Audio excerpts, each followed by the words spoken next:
Çdo njeri që vjen, patjetër do të kthehet, e kthimi e shuan gjurmën, sikur të mos kishte qenë kurrë. Kjo thënie e bukur, përmbanur të si të thellë dhe mund të kuptohet përmes thjerrëzës së Kuranit, e cila na përkujton natyrën kalimtare të ekzistencës sonë në këtë botë. Pavarësisht se sa të suksesshëm apo ndikim të kemi, të gjithë jemi të destinuar të kthehemi tek Allahu. Ai thekson natyrën kalimtare të kërkimeve të kësaj bote, edhe na inkurajon të përqendrohemi në jetën e përjetshme që do të vijë. Kurani ofron ajete të shumta që mbështesin dhe zgjerojnë urtësinë e përfshirë në këtë thënie.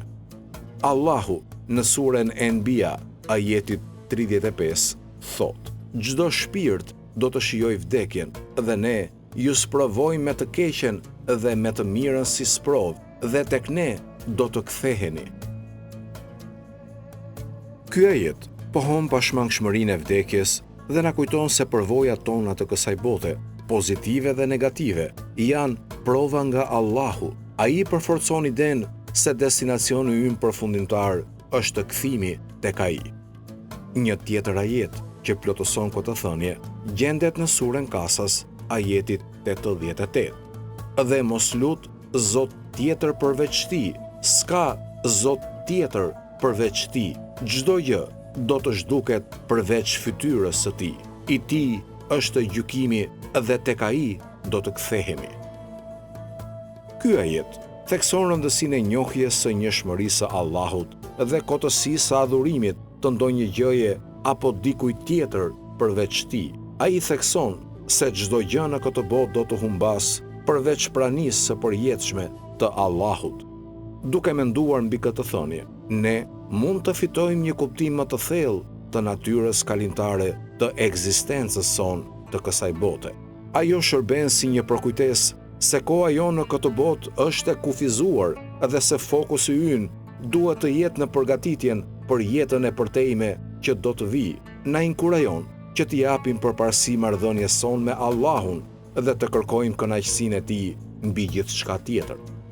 Imam Aliu, i njohur për diturinë dhe urtësinë e tij të thellë, na kujton se sado që të arrijmë apo të grumbullojmë në këtë botë, të gjitha do të zbehen kur të kthehemi tek krijuesi ynë.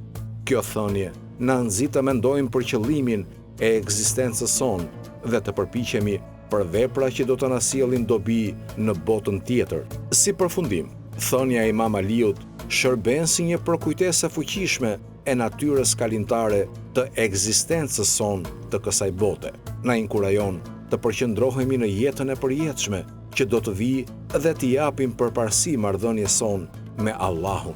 Duke menduar mbi këtë thënie dhe ajetet mbështetëse nga Kurani, ne mund të fitojmë një kuptim më të thellë të qëllimit të ekzistencës sonë dhe të përpiqemi të jetojmë një jetë që është e këndshme për krijuesin tonë.